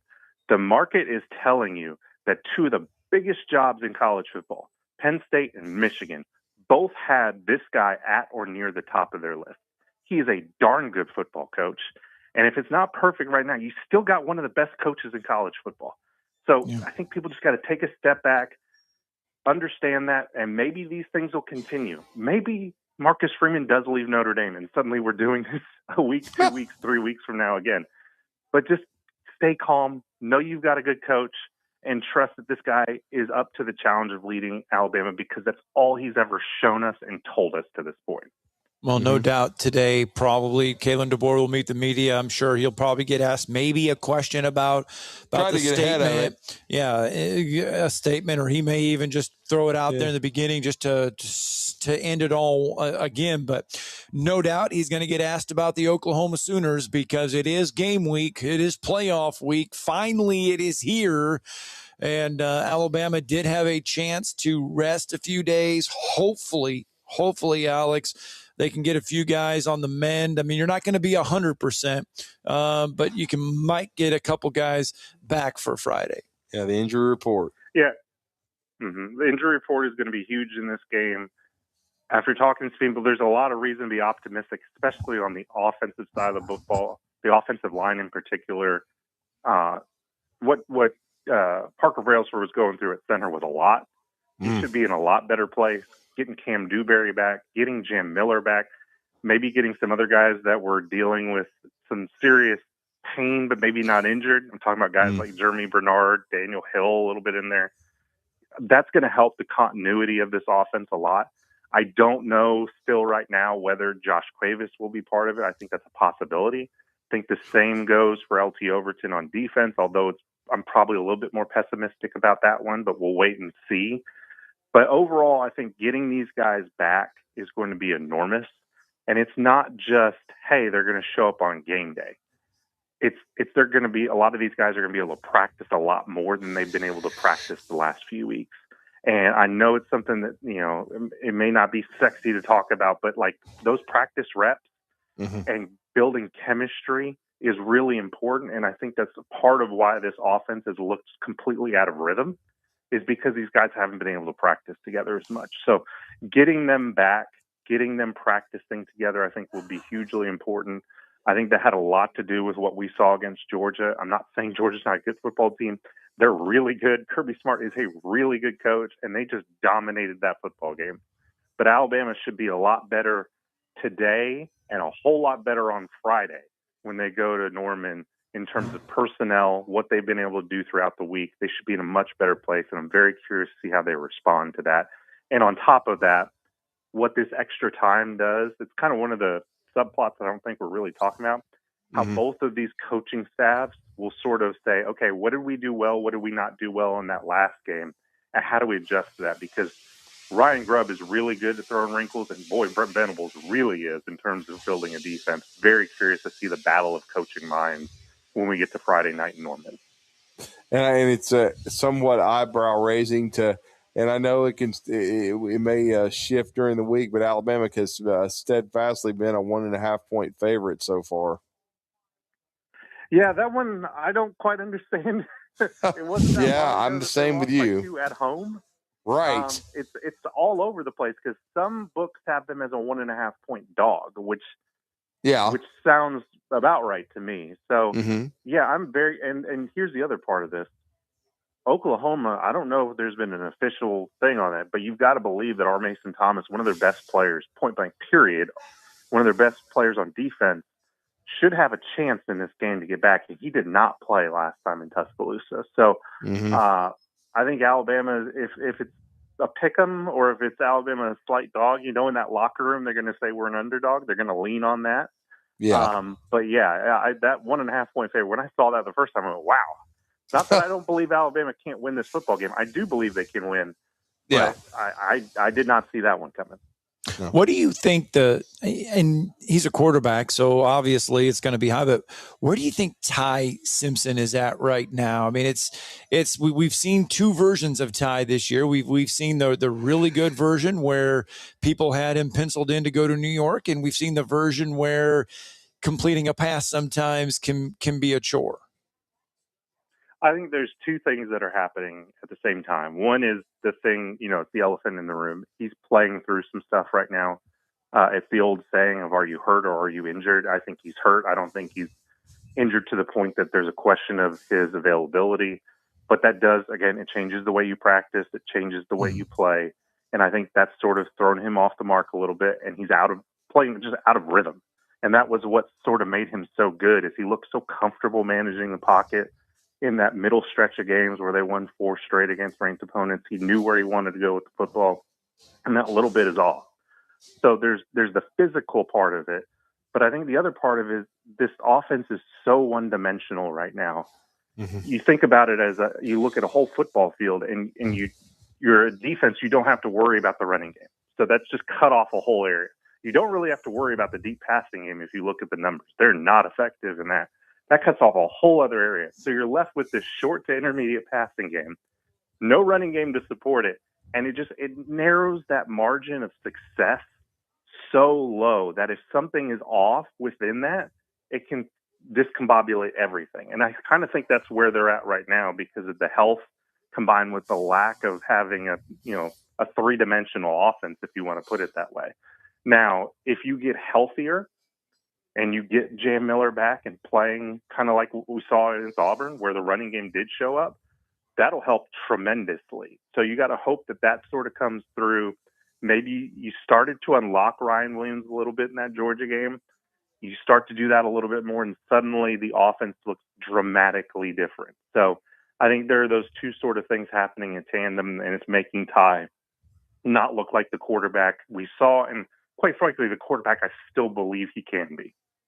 Well, I know we're talking to Alex Scarborough, Bama 247, and I will say this too. I've said, of course they've got to clean the kicking game up. It was a big part of why they lost, and then can't turn the ball over. But if they could make a couple of explosive plays, and I'm talking about 40 to 50-yard plays to either set up scores or score against Oklahoma. In other words, against some of the pressure you're likely going to see, because I don't expect Venables. He may add some wrinkles, but I think he's still going to be aggressive and come after Ty Simpson in this offensive line. But Alabama played well offensively except for the turnovers. They moved the ball up and down the field, but if they can cut out those mistakes and potentially maybe instead of trade those mistakes for a couple of big plays, it could go a long way to if they win the game. Oh, absolutely. And, winning in today's college football without having explosive plays on offense is trying to win with one arm tied behind your back. I watched Jamarcus Shepard's introductory press conference at Oregon State. He made a really interesting point. Of course, Jamarcus has a ton of history with Kalen DeBoer, and he talked about how every explosive play is worth like 0.3 points on offense. Just by getting the explosive play, like the analytics tell them that. So you need those things to happen, and it just has not been there. You have not gotten the running game. You've not really got it in the passing game at all either. So if you can just get a couple of those, not only does it just overnight help you on offense, it makes the defense account for it. Like, that's the thing I keep thinking about as I talk about how one-dimensional this offense is. If you're a safety playing Alabama, like, you just play what's in front of you and you don't worry. Like, you don't have to worry about the deep ball. You don't have to worry about getting beat. You don't really have to worry about helping out that much in run support either. So you're just free to play football. So you've got to make those safeties and those DBs and those linebackers account for all of those different things. Even if you only hit one or two of them, it's going to be in the back of their head, and it'll make your whole offense function a little bit better. And then in totality, as we wrap it up with you, Alex, Alabama gets a win on Friday. We've been reiterating that to the listeners. Remember, it's Friday night, not Saturday. In Norman, they do what? First and foremost, they got to take care of the football. You can't have those turnovers again, especially on the road, because those are just giant momentum games. And as I wrote about literally within minutes of them being selected for the game, this is about Ty Simpson. Yeah. Like, it's maybe not fair that everything's on his shoulders, but that's what this offense is. It's what it's been all season long. They need to get him right, or as close to right as they can be. If he can protect the football and make a few more plays through the air, I think they're going to be in a good place, because I think that's sort of what's been lost. It didn't show up as much against Georgia, but this defense has been playing at a really high level. I think more than anything, take care of the football, have Ty Simpson make a couple plays and look comfortable out there. And I think Alabama's just those two things has a really good recipe to win. Well, good stuff, Alex. Let everybody know how to follow your coverage, man. We know you're going to be live from Norman. Yeah, just go to Bama247.com. You can check out all my work there, Mike Rodak's work. Brett Greenberg does a terrific job covering recruiting, because that never ends. Even got a commitment last night. So go check it out. Read the stories, give them a message board. I think there's a 50% off sale right now. If I remember right, we always have a sale going on. So take advantage of that in time for Friday's game, and come hang out and talk to us. Thank you, sir. My pleasure. Thanks, Alex. All right, let's get a break in. We've got some NFL news to get through as well. I mean, this 8:21 on a Monday. It's a rough one for Burrow, too. Yeah, but boy, old 17 did well. We'll fill you in next. Yeah.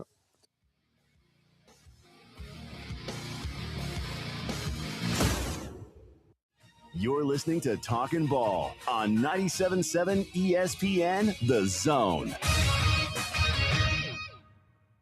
Specializing in simple and affordable rentals, McCurry Van and Car Rental can make sure you have just the right vehicle for your next family vacation, weekend getaway, or if you just need transportation while your vehicle is being repaired. McCurry carries Ford Transit vans and Mercedes Sprinter vans, trucks and work vans, and more. And they offer discounted rental rates for long-term rentals. Now with 4 locations: Athens, Muscle Shoals, Coleman, and Huntsville. Log on McCurryRentals.com to make your reservation now. That's McCurryRentals.com. No representation is made that the quality of legal services to be performed is greater than the quality of legal services performed by other lawyers. A wise man once said, if you take care of old folks and children, everything in the middle will take care of itself. Hi, I'm Danny Aldridge, lawyer in Alabama and Tennessee.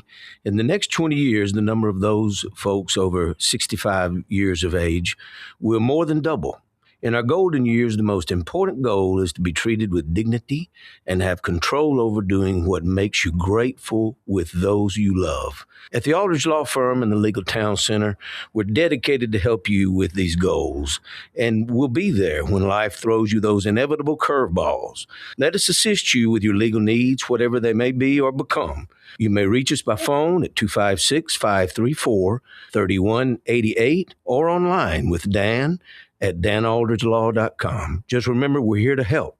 Whether it's personal injury, wrongful death, fraud and cheat, or estate planning made complete, we're here to help. You've been paying on that life insurance policy for years, but maybe you don't really need it anymore, or it's gotten a bit too expensive. Well, before you just let it expire, let Neighbors Insurance Solutions share with you some alternatives that you haven't considered. Don't throw away something that still may have great value for you. If you want to learn more about what Neighbors Insurance Solutions can do for you, call 256-763-7693. A death benefit could be a life benefit. Learn more at 256-763-7693. Isn't the story of the prodigal son an amazing story? Basically, a rowdy boy who literally wished his father dead, ran away, and consumed his wealth with hard and fast living. Yet the father looked for his return every day, and when the boy got tired of eating pig slop, he decided to return. What did the father do? As soon as he saw that boy, he ran to him, threw his arms around him, and killed the fatted calf for a great celebration. Hey, I'm John Dees, pastor of the Cross Point Church. If you're looking for a church home, come see us, smack dab across the street from the YMCA in Madison.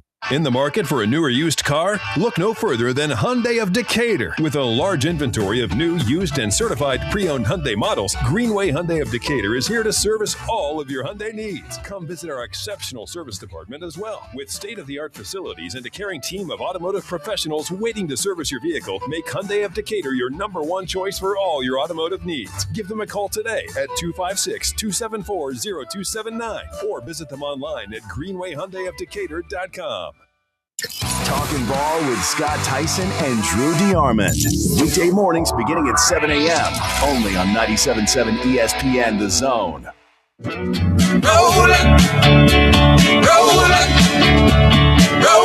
on the river. All right, Phillip Rivers played his first NFL game yesterday since 2020. 2020. Yeah. And not 2000. Yeah, not that old. That would have been really hard, wouldn't it? Yeah, since 2020. They come up short ultimately to the Colts against the Seahawks. But Phillip did throw his first NFL pass during that span. And after the game, he had some emotional things to say. And here was Rivers after the game. I think maybe it will, I don't know, inspire or teach, to not to run or be scared of what may or may not happen, hopefully, certainly I think of my sons and those ball players, that I'm in charge of at the school, that they'll say like, crap, coach wasn't scared. You know what I mean? It's like, shoot, sometimes there is doubt and it's real. And again, you can the guaranteed safe bet is to go home or to not go for it, and the other one is shoot. Let's see what happens, And so, I hope that in that sense that it can be a positive to some young boys, or young people. It doesn't have to be boys, but well, I thought it was an awesome accomplishment. It's the only little bit of the NFL I paid attention to yesterday. Yeah. Really, I wish they would have shown the game here in this area. Yeah.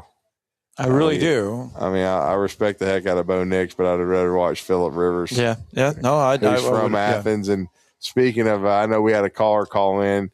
That's another Huntsville City Classic alum, Phillip Rivers, playing for the Athens Golden Eagles back in the day, and Bernard Hendricks, and they, and again, it's in the Classic this year. It's going to be a little different. It'll be the 26th and 27th, which is a Friday, Saturday. Then we'll take a break on Sunday, and then they'll play on Monday on the 29th. So, but again, we're looking forward to being the home of the Huntsville City Classic, the 43rd tournament. It's going to be a great bracket over there at Huntsville High School. And again, Phillip, I thought for a guy that hadn't played since 2020, I know, they were talking about today, they didn't ask him to do a lot, but still him, signing on short notice, basically on Tuesday, Wednesday, due to injuries. And then having not played for that long, to come out and play that well and give your team a chance to win against a good Seahawks team. I thought it was a heck of an accomplishment. He didn't have cleats, by the way, so he had to take some out of his trophy case at home. Whoa. And use those yesterday. I guess Nike needs to get him some cleats. He needs to get something. You would think they would have had a bunch wait for him, but no, it was good to see old 17 out there again, and brought back watching him compete. Yeah. Oh, it was good. It was good to see, and obviously it's a good time for him. And if you've not seen the video of his high school football team, they gathered at a restaurant down there in the Mobile area, and they celebrated big time when he threw that touchdown pass. I mean, neat. Yeah, it's pretty cool. Hey, they could make a movie on this. They really could. You could make a Disney movie out of this if you really wanted to. He was still better than Jamarcus Russell. Anyway, let's get out to the phone lines real fast. Let's slip in Jacob this morning. Good morning, Jacob. Morning, Jacob. Morning, guys. How y'all doing, buddy? Doing good. Doing well. How are you? I'm doing well, man. It's Monday. Look, I got, and I'm trying.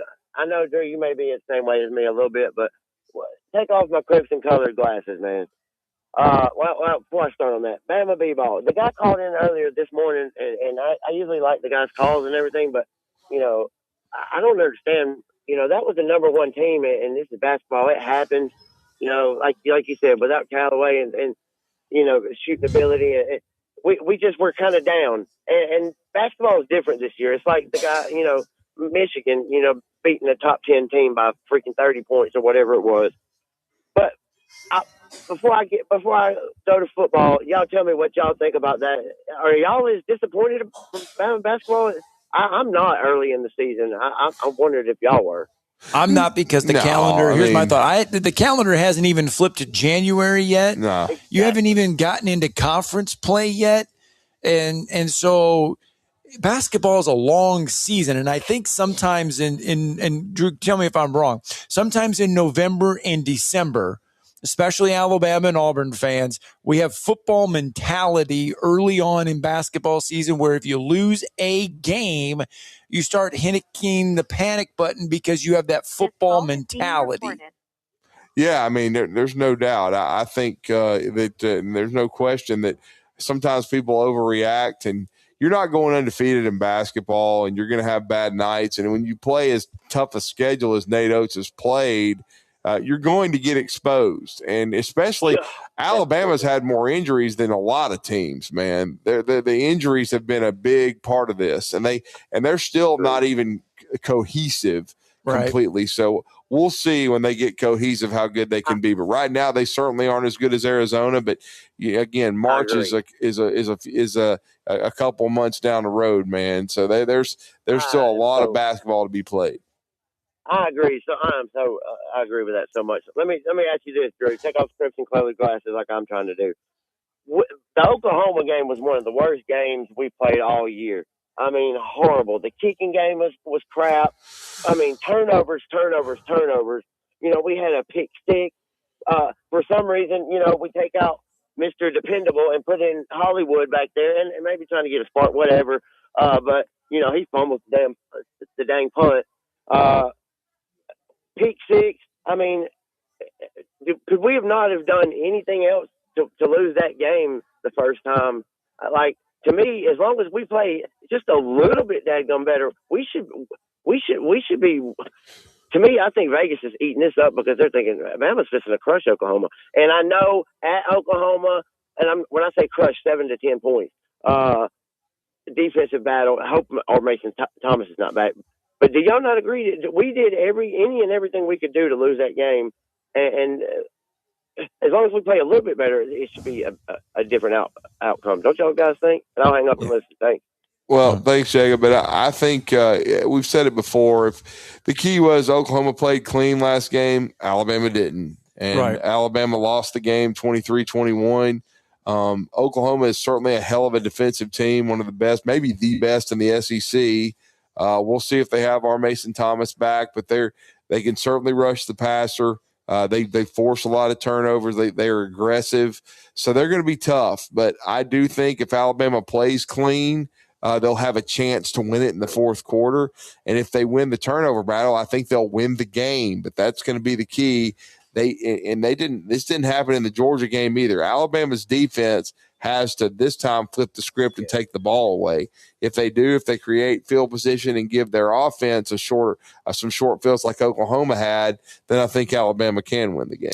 All right, let's get a break in. When we come back, Bryan Matthews is on the other side because we got to talk Auburn basketball and Auburn football as well. Bryan Matthews will join us next.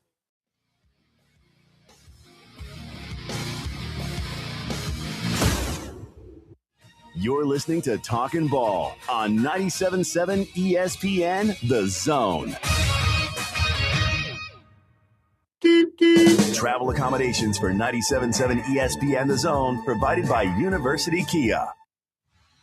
Tom Luganville here for my friends at the service department at Woody Anderson Ford. When you need service on your vehicle, whether it's a Ford or any other make, you want to get into Woody Anderson Ford where their expert service technicians will get it diagnosed and repaired right away, the right way. And while you are there, check out all the new and pre-owned vehicles at Woody Anderson as well. They are ready to make you the best deal possible. Visit Woody Anderson Ford today.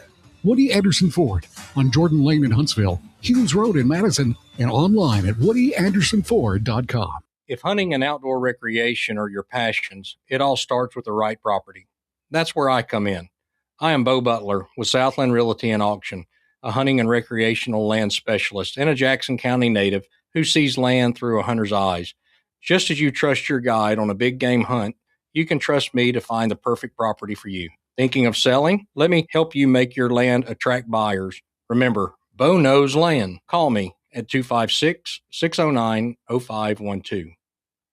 The holidays are here, and so is the holiday pizzazz at Loring & Company Fine Jewelers. At Loring & Company, they know this season is all about family, time, and meaningful connections. And when it comes to finding that perfect gift, they make it easy, enjoyable, and unforgettable. Step into a sparkling world of the world's most desired jewelry brands, all in one place. Their friendly, experienced staff is ready to help you discover something extraordinary. Whether you're shopping for a spouse, a parent, a child, or treating yourself to a little festive shine, finding the right gift doesn't have to be stressful. At Loring & Company Fine Jewelers, it's a pleasure. They'll help you choose a piece that says exactly what you want it to say, beautifully. This holiday season, let the Loring family welcome you into theirs. Visit Loring & Company Fine Jewelers at 800 Airport Road in Huntsville and shop anytime at loringjewelers.com. Add a little holiday pizzazz to your celebrations at Loring & Company Fine Jewelers. At Stella at 5 Points, living isn't just about having an apartment, it's about living artfully. Imagine waking up with the upscale feel of Atlanta or Nashville right here in the heart of Huntsville. Modern, stylish apartments, open layouts, stainless steel appliances, and resort-inspired amenities. Nestled in vibrant 5 Points, you'll enjoy walkability, parks, dining, and quick access to downtown without the chaos. Stella at 5 Points. Live heartfully. Live Stella. I'm attorney Gary Lackey. I know your accident is the real thing, and they happen to real people. I'm attorney Justin Lackey. There's a lot of talk right now about bigger, but when you've had a wreck, is bigger better? I'm attorney Jennifer Lackey. Do you want to be just a case number? With offices in Huntsville and Scottsboro, we take the time to help. The Lackey Law Firm. The Lackey Law Family. 1-800-4-RIGHTS. No representation is made that the quality of the legal services to be performed is greater than the quality of legal services performed by other lawyers. Attention, attention, may I have the camp's attention? Your home of the college football playoffs. Playoffs? Is 97.7 ESPN The Zone. Playoffs? Playoffs?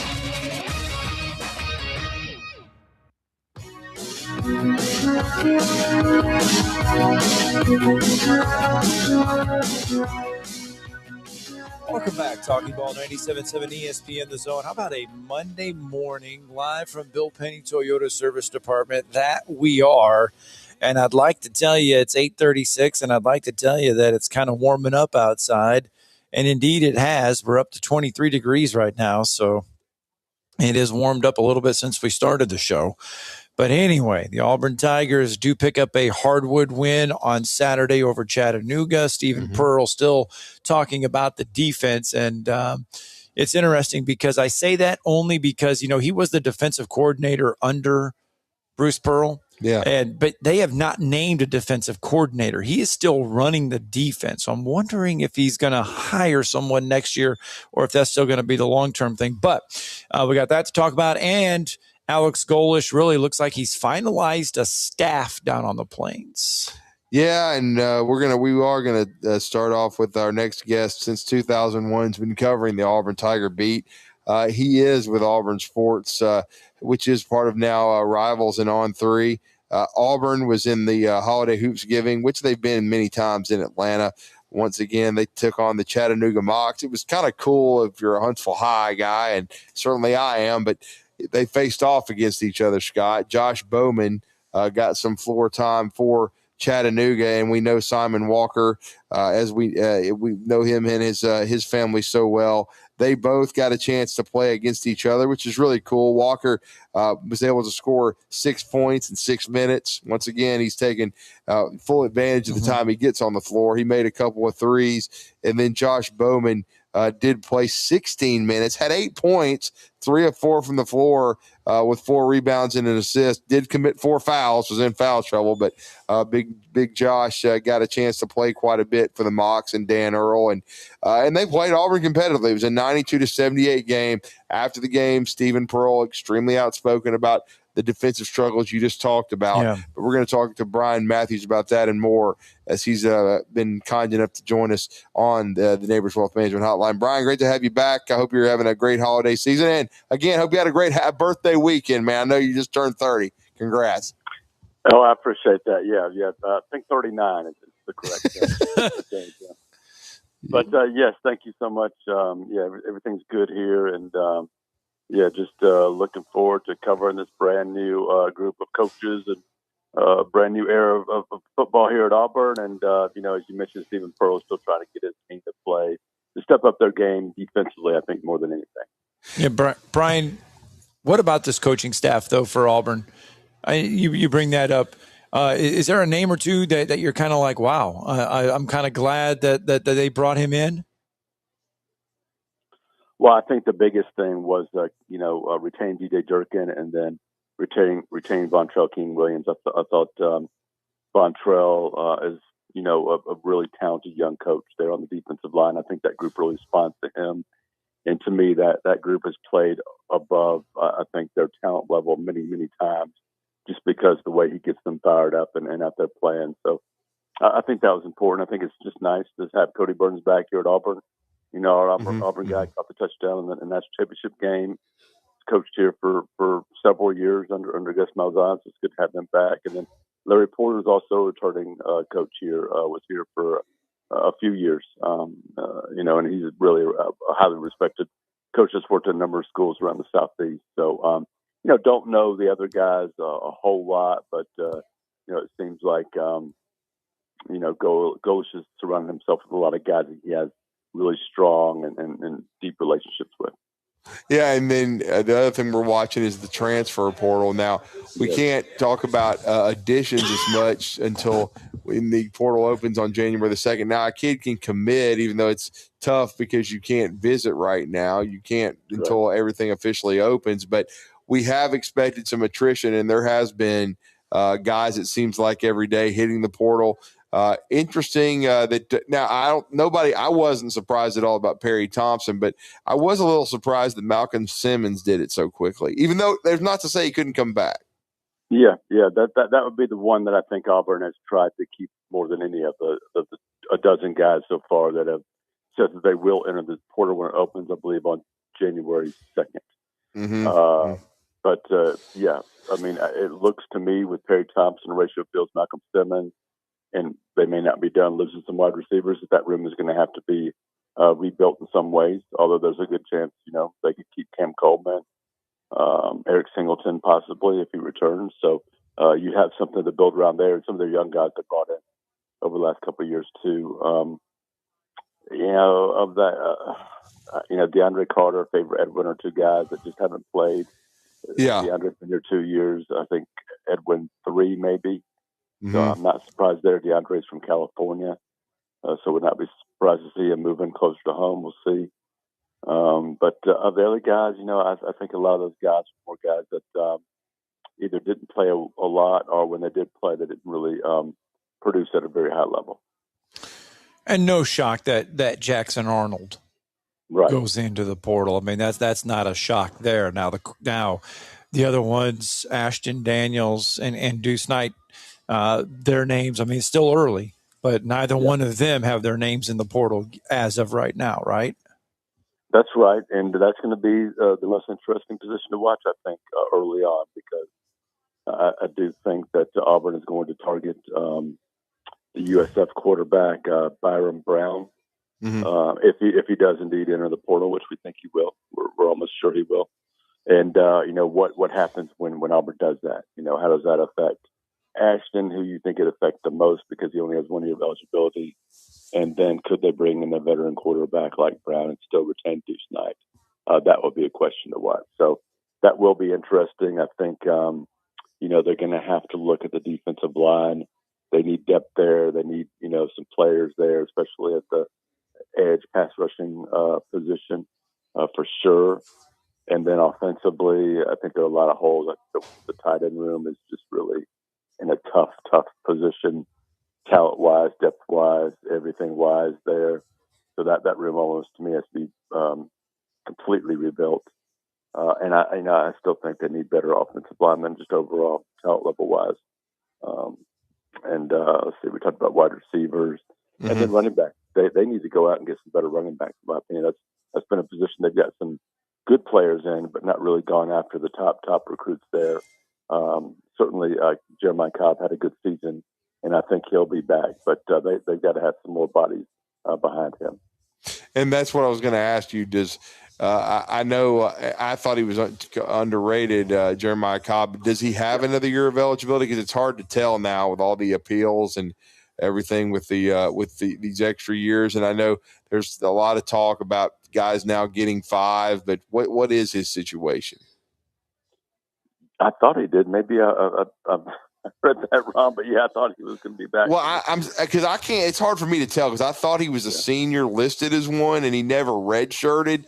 But again, you never know with all this, eligibility and portal stuff, and then getting extra years. So it would be big if he could come back because I thought he was really good last year for the most part. He wasn't. He was listed as a junior on last year's roster. So okay, maybe he did redshirt. I was thinking that he didn't. He may have had one of those 4-game deals where early in his career where he did get a red shirt. Yeah, I think the biggest question there is, okay, are Omar Mapson and Alvin Henderson both going to come back?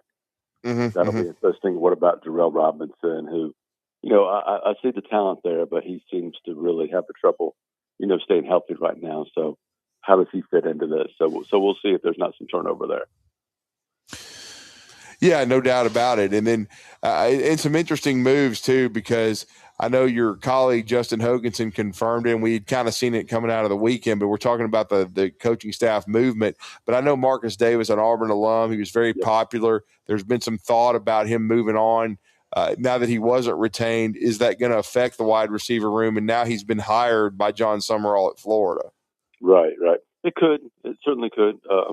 I think Malcolm Simmons was leaving regardless, but gotcha. Certainly Marcus Davis recruited those guys, has great relationships with those guys, so it could have an effect. My opinion is Auburn needed to clean house on offense on the offensive side of the ball, and Alex needed to bring in his guys there. I just never thought that offensively that they were held to a high enough standard, and I can't blame every assistant coach on that side of the ball. I just have to look at the head guy there. I just did not see it in practice when I was out there. Certainly did not see it in games. Bryan Matthews, kind enough to join us this Monday morning. And Bryan, Auburn basketball gets a win Saturday in Atlanta, State Farm Arena there, over Chattanooga. But again, the story in this one, which has been the story the last couple times, Stephen Pearl kind of some words, I guess, for the defense. He really not pleased. Not pleased at all. Well, he understands this team is not going to out physical other teams inside. Yep. It's normally not going to have a big rebounding advantage, although they did against against Chattanooga and didn't really take advantage of it. But the one thing they can do and have to do is play really, really good defense, and they're not doing it right now. I think having Kevin Overton get banged up early, probably hurt their perimeter defense a little bit. They got to get everybody stepping up, playing better there, because you know how tough and physical and defensive it is once we get in SEC play. And, you've got to do that for 40 minutes to have a chance, especially a team like Auburn, which has got so many newcomers, which has, some issues with its size inside and has to rely on defense, transition, creating turnovers, offense through turnovers, those types of things to really, really be successful. And they're really not doing the biggest part of that right now consistently. And we talked about this before in the first hour of the show, Brian, and you've watched Auburn play now several times. The SEC, to me, it looks like it's still deep, but maybe there's not the star power we saw out of the league a year ago when we saw Auburn, who was number one in the country for the majority of the year. Florida turned into the best team in the country. We didn't know that at the time, but we certainly, Alabama was really good, Tennessee. I'm not sure there's a great team yet in the SEC this year so far. Yeah, I would agree. Auburn's played, I think, the two best teams in the country and gotten beat really good by them in Michigan and Arizona. Those teams are just really, really, really good. But it is still December, so we'll see what everything looks like in February, March. I do think Auburn is a team that can get better. I'm not sure they can, number one seed, Final Four better. Right. But I certainly think they can get better, especially if they step up defensively and just really learn to play the way they need to play. So we'll see how that comes along for them. But I agree with you. There's not as many great teams in the SEC, but there's still a lot of really, really good teams. It's a deep league. And I expect there's some other teams out there like Auburn that can get better as the season goes on and then be much more competitive as we get into March. Brian, though, Auburn basketball, though, they did get some tough news. I believe it was over the weekend that, they're going to be shorthanded. Right. I think the rest of the way. Yeah, Meko Porum. It was announced he'd be out for the rest of the season with a medical issue. Don't really have any other information on that, but I think there is thought or hope that he would be able to return. In the future, we'll just have to wait and see how that goes. But that's further kind of depletes that depth there. Meko wasn't playing a whole lot, but he was also a guy with a really, really big upside, a 7-footer. A guy that thought could come on as the season went on, but he'll have to hold off on that until next year.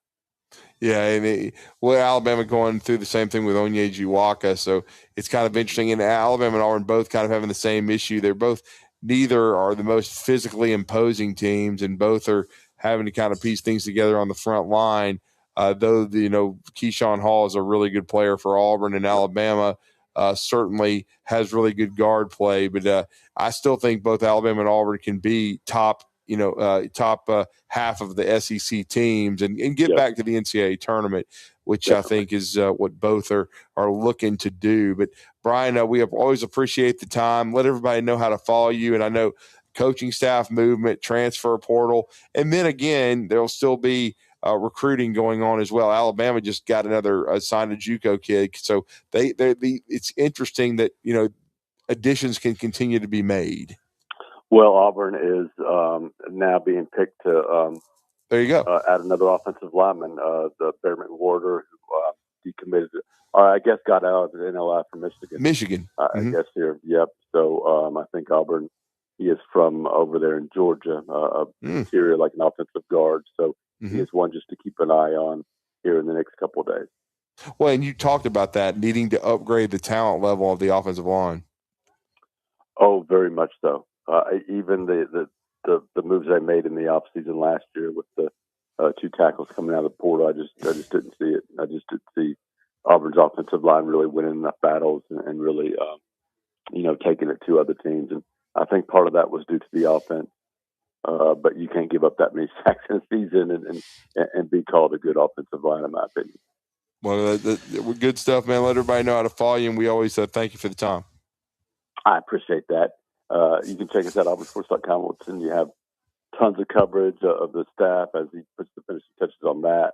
recruiting, and of course the biggest thing is going to be the transfer portal. A dozen players have already said they're leaving Auburn, and plenty more will. And then, of course, once it opens, they'll be moving the other way. So all that and more, auburnsports.com. Check me out on Twitter/X at BMattAU. Thanks, Bryan. Appreciate you. Let's get that final break in. We'll wrap it all up next.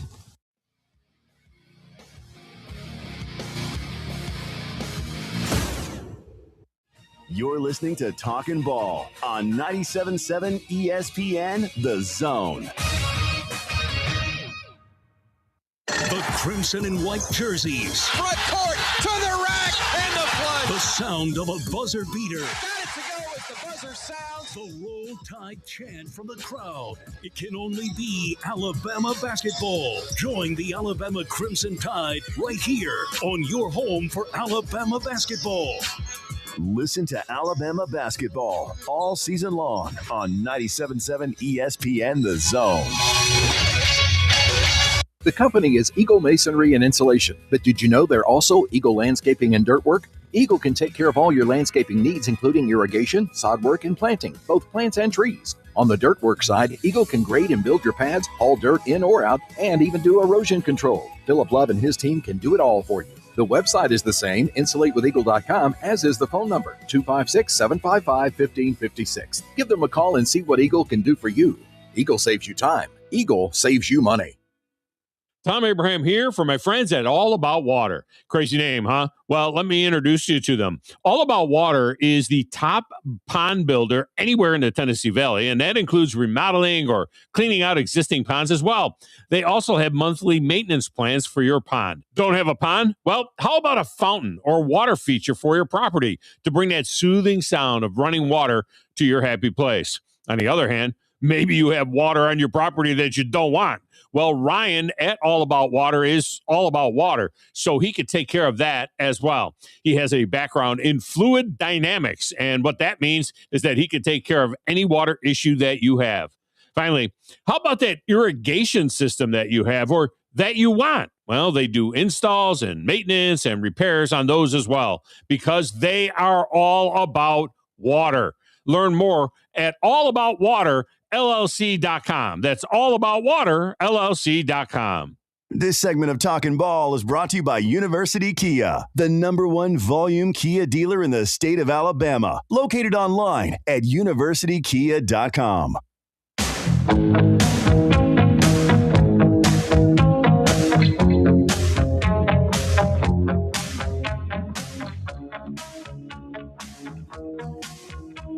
Oh, boy.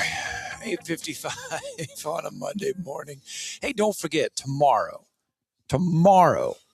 tonight we're going to eat Italian. Tomorrow we're going to be from 5 to 7:30. We're going to be over at Field Day just down the road for our 97.7 ESPN The Zone Talent Heating and Air listener appreciation party served up by North Alabama Mortgage over there at Field Day Huntsville. And it's going to be a fun night. Just remember, bring a toy or two or three or more. You don't have to bring one. Just bring a bunch. We're going to see if we can fill up as many boxes as we can. That is the goal. But you're going to get a free round of miniature golf. You're going to get some food. You're going to get some fun. You can just stop by, say hi, talk football, talk basketball. It's going to be a fun night. And that's going to be tomorrow night at Field Day. Yeah, new era Hazel Green football and a familiar face taking over as head coach, Jawan Simpson. Yep. Former Alabama linebacker, Austin Standout. He will be the new head football coach of the Trojans. So congratulations, Jawan. We look forward to building a relationship with him as he tries to get some stability and get this Trojan football program rolling. All right, guys, we got to get a break in. We'll be back tomorrow morning, 7 o'clock in studio. And we'll have a fun day planned for you tomorrow. But don't forget, tomorrow night, Field Day Huntsville, 97.7 ESPN Zone, 5 to 7:30. Mark it on your calendar.